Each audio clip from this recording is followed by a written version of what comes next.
And we are back. New week, fresh episode of Grammys and Heisman's. Your host Chuck, my brother JG. How What's you up? feeling, JG? I'm good, man.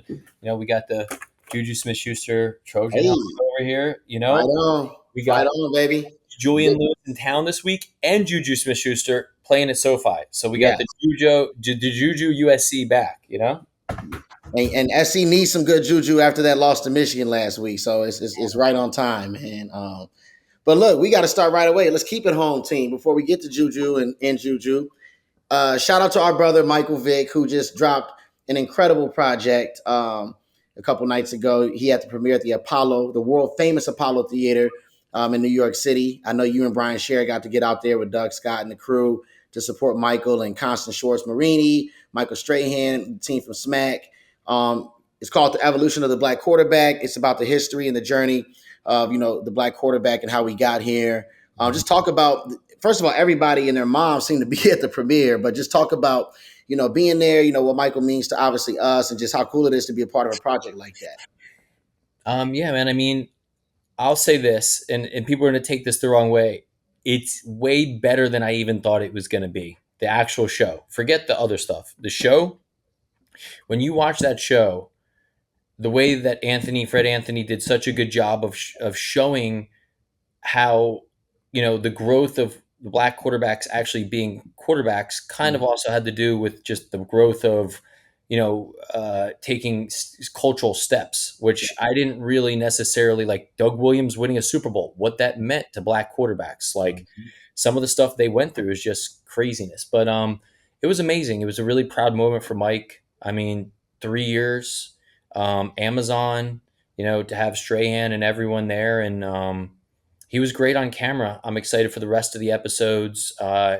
People were really, really impressed, and I think it's also something personally. It'll be his forever. Like Mhm. to hear all these great quarterbacks, Jalen Hurts, and all these people say, "Look, Fred Anthony said something magical. He said Mike was the right quarterback the person to do this because he's relevant to the younger generation, like a Jalen Hurts, but also I say it, the older generation fucks with him too. Warren Moon and and Doug Williams, all those guys. It's a very interesting thing to kind of be able to straddle both young and old. So it was really cool, Yeah. and just excited for that to come out. The other two episodes, excited that we have some other show concepts with Mike. Mhm. Really excited that we have a lot of stuff. His V7 clothing brand. So this is people thought they were done with Mike Vick. I'm joking, but like the year of Mike Vick, we're about to see another whole calendar year of him really growing, putting his stuff out there, which is super exciting. No, it was great, and the product placement was incredible. Looking at the V7 hoodie Mhm. that he had when he went down to Grambling to visit Doug Williams, who was the first black quarterback to win a Super Bowl. As a starter, for all intents and purposes. So, shout out to Mike Vick. You guys know how I feel about Vick, man. It's my favorite athlete ever. So it's incredible that he's highlighting those stories. Let's take it from one black quarterback to another black quarterback. Like you said, we got Julian Lewis in town this weekend. For the Wisconsin game. USC is looking to bounce back, but just Juju himself is having an incredible season. I mean, one of the most accurate passers that we've probably ever seen at the high school level.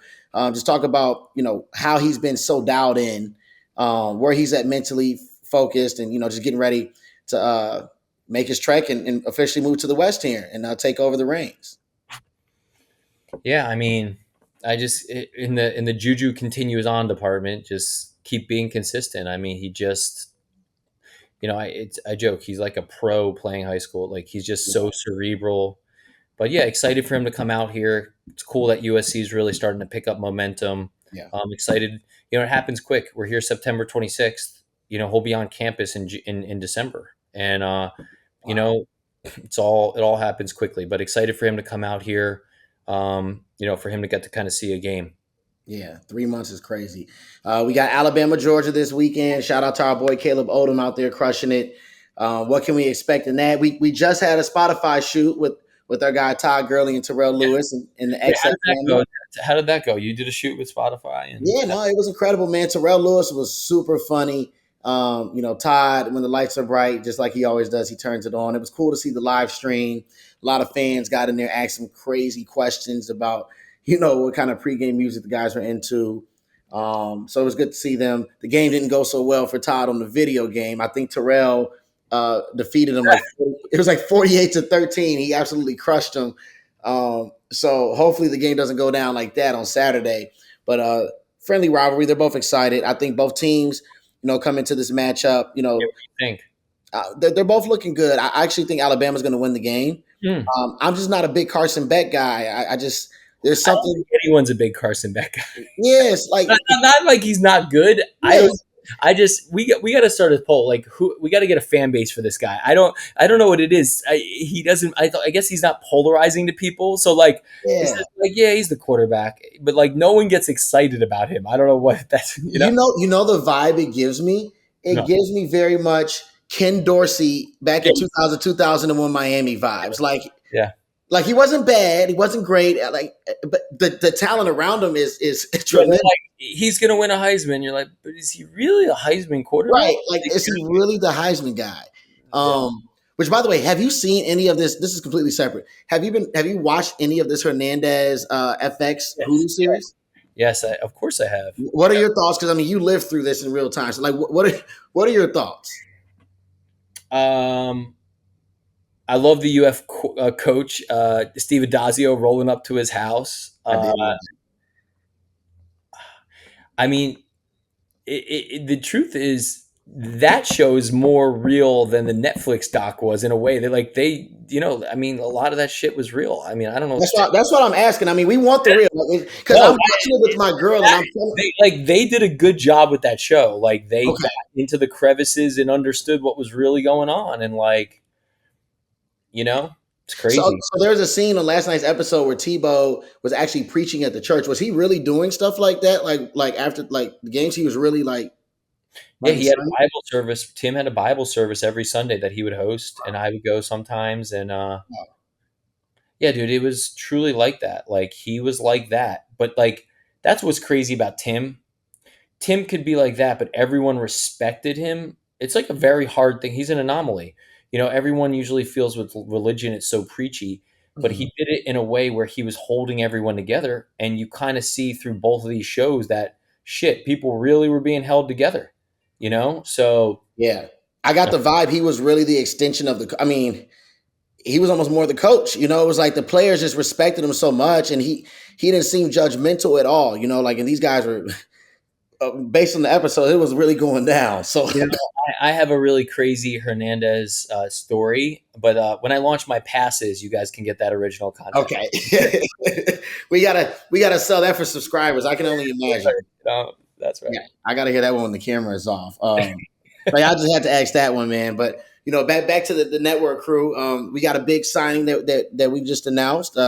Number 2 wide receiver in the class of 2026, Jabari Brady. I joked before the show. Anybody with Brady in their name just seems to be a baller when it comes to football. So That's it. Everyone asks us our recruiting process. Very simple. Brady yeah, Smeagol, Jabari Brady. We yeah. just anyone Brady. Like, Chuck Brady, Walton. yeah. No, he's talented, man. He's got every offer in the country. Great looking kid, super respectful, love his mom.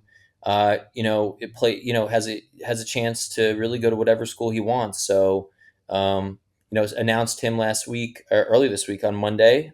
Tuesday was his birthday, and expecting big things out of him. It's the quarterback and wide receiver position are obviously the very marketable positions when it comes to football. So, Yep. I think we're seeing it in every game. It's crazy how much it's just crazy 10 years. Running backs used to be so big, and it's like it just went from 0 to 100, It's crazy. So, but yeah, excited about it. We have another big signing tomorrow. You know, on the NIL side, we're always looking on the high school side for elite quarterbacks and receivers. And now is the time, where a lot of these guys are the 26 class, they're well into their junior year. So they're starting to look at schools, and that's the time when we really started getting involved. But we'll have a signing tomorrow that we'll announce and, kind of keep the momentum here.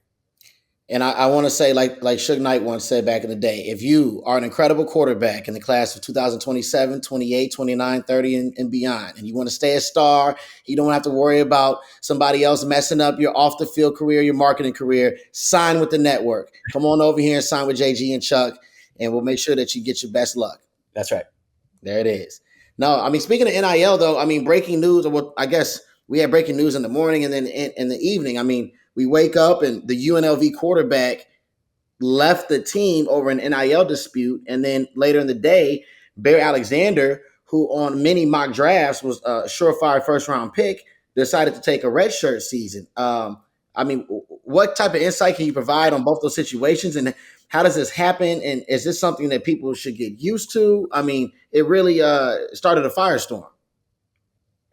Um, so here's my take. I think we're gonna have to get you. If you ever wanted to know that college sports is a business, here it is, people. Like people have doubted.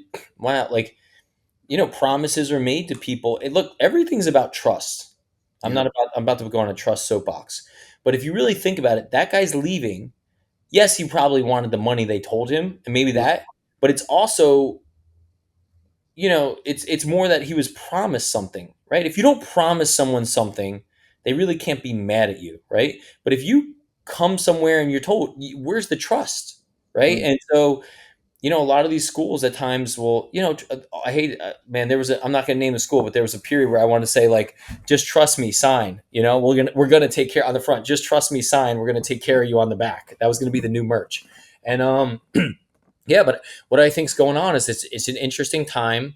And I think, you know, it's, I am surprised that it got to that level at UNLV mm. because clearly that had been going on behind the scenes, Right. and basically dared him to call the bluff, and he did it.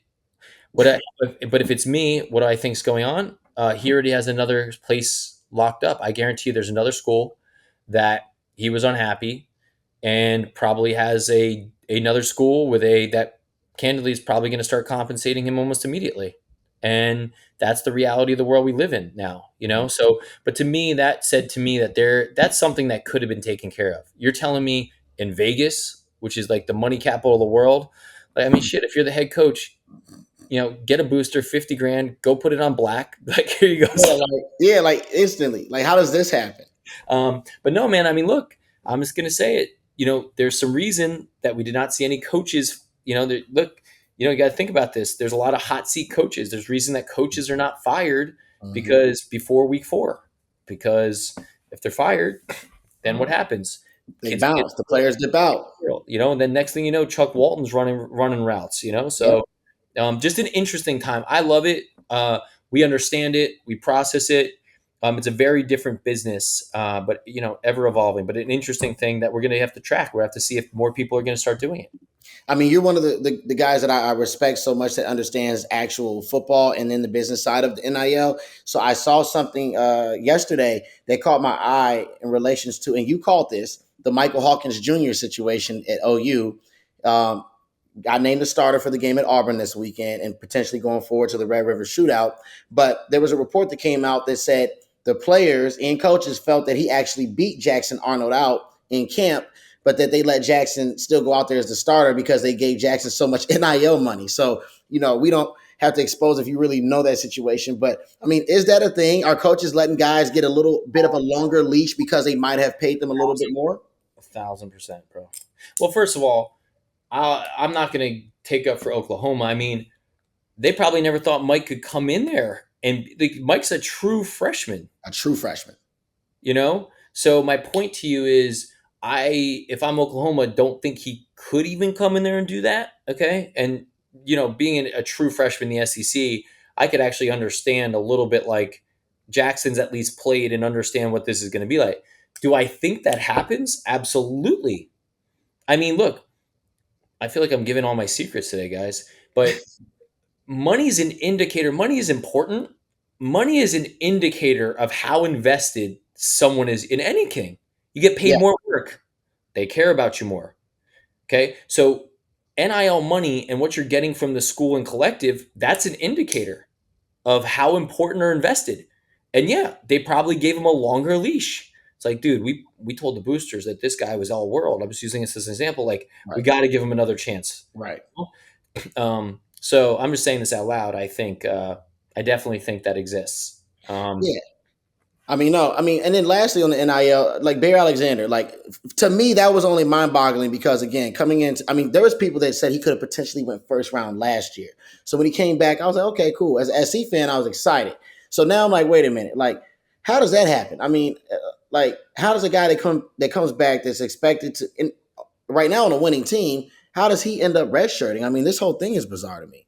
Um, what seems to be going on there, I don't know. I don't know exactly, but if you watched, he wasn't getting first team reps as much. This is me. I went to the LSU game, and if you watch Mm-hmm. that game, I don't know what was going on behind the scenes, but he was not, and Yep. the defensive line played pretty well. So Yeah. my gut is, this is me speculating. Yeah, my gut says is that USC, felt like they had some guys. He probably wasn't getting compensated like he was supposed to, Yeah. and maybe decided that like this there was not going to be a chance. Like basically, he decided. It seems a little crazy to me, but I guess it sounds like he decided that going to another school where he's gonna in next year get the playing time he needs. Because I don't think there's any way you like redshirt and sit out and then go pro. I don't see how that works. Yeah, me either. But this might be the first case. It might be, I guess, a reverse Maurice Claret situation or something along those lines, just in the new age. Um, I mean, and just staying on that path in terms of just the network, right? Home team for us. Like when we think of the type of partnerships, one that we've already been able to execute. We're really guys. We are doing some incredible, incredible things. I mean, we obviously can't tell you because then you guys are trying to steal the sauce, but. But Uh, just trust Chuck that they're incredible. Yeah. they're incredible. But I know we had a fan question come in earlier saying that at the network, what are some of the dream partnerships that we Hmm. long for our clients, or that we would feel super excited. I mean, we've done everything you could possibly do, but what would the dream partnership look like, JG? I don't know if I'm outing my client. Look, the brand Jordan deal for DJ would be a dream. His middle name is Jordan after Michael Jordan, and he goes to a Florida Gator school, so that would be one. Yes. I'm pretty excited. Uh, Julian is into something that's non-traditional. I don't know how to explain it, and it's artistic, and we're doing something there that I think is really cool. Um, Doug Scott, our chief strategy officer, wants to do an NIL deal with a marching band, the entire marching band. We went to the game. He's like, dude, look at all this real estate, like sponsor the marching band. I'm like, actually, that's not a bad idea. So what else, man? Trying to think of what else. Man, that marching band one's really the one I that love hit. that, especially because I went to HBCU and we were more known for the bands than the play on the field. A marching band deal would be crazy. No, don't take that from us. Dougie Fresh has got that on lock. Oh, you first got that one. Yeah, I'm not mad at that. I mean, it's Thursday night football, so that leads into my bullshit of the week. It's no surprise. I've been tweeting about it. I've been screaming about it. I'm sure everybody in LA can hear me. The Chicago Bears, man. I don't know what my Bears are doing. I'm, I'm all in favor of us firing Eberflus right now, and it's only week 4. I think we can fire him right now. There's still guys like Mike Vrabel out there. Belichick's sitting at home, and he's on the CW or whatever he's doing. Like Dude, if they bring in Belichick, we got to get it in season Hard Knocks immediately. Could immediately, you imagine if you're Caleb Williams? You're just like, oh, like and actually, as a Bears fan, how do you feel about that? Because he's a Titan, so like I'm just using it like we haven't seen one of those crazy things like that. Like for me, let me give you an example. Like the dream is let's just say if Florida made a change. I'm just saying this. My dream was like, they got Urban lined up. He's coming back tomorrow, right? So that's yours as a Bear fan, right? It's like, oh, they knew, and they got the goat of all time coming in like tomorrow. we bring Belichick in, we go on this incredible run. They make a Disney movie about it that the network produces, and I get an EP credit on. That's I right. mean, yeah, the thing is terrible. And, shout out to my brother, Justin Fields. He's balling out. I always knew Justin was a baller regardless. I think the change of scenery helped him. I think Caleb is still going to be what we expect him to be. But, man, What I do was you think? watching What are the you upset about? What are you upset about? Like, what do you feel? Just not coach. Like, what is when you're like, why do you want to fire him? I don't think that Eberflus is a head coach. I think he's a great guy. The players like him as a person. But being a great guy doesn't win games. I think he's a defensive minded guy. If he's our defensive coordinator, we're great. Demote him to defensive coordinator. I think we need a hard-nosed Chicago kind of head coach to come in there and right the ship. I mean, linemen are missing blocks that our daughters can make. Um, uh, the first play of the game, Caleb threw the ball like to Arizona, and it just let me know that like we're not even practicing correctly. Like the first play of the game to be out of sync with the receiver, that's not, I don't put that on Caleb. I put that on the coaching. I put that on Shane Waldron, the offensive coordinator. And it's just frustrating. And I've waited my whole life to see the Bears win the Super Bowl. It's the only Chicago team I haven't seen win. And we were all excited. And now we're looking like the bad news Bears. And so, while it's early in the season, let's not wait. It's just like dating. Like right away, if you know you don't like this girl, they still have a chance to do it. And like that's the thing. If you know it's over, although there's probably like 76% of men here who just stay in a relationship just because. So actually, what am I talking about? But come on, Bears, rip the Band-Aid off. I mean, rip the Band-Aid off. I'm with you. Who do they play this week?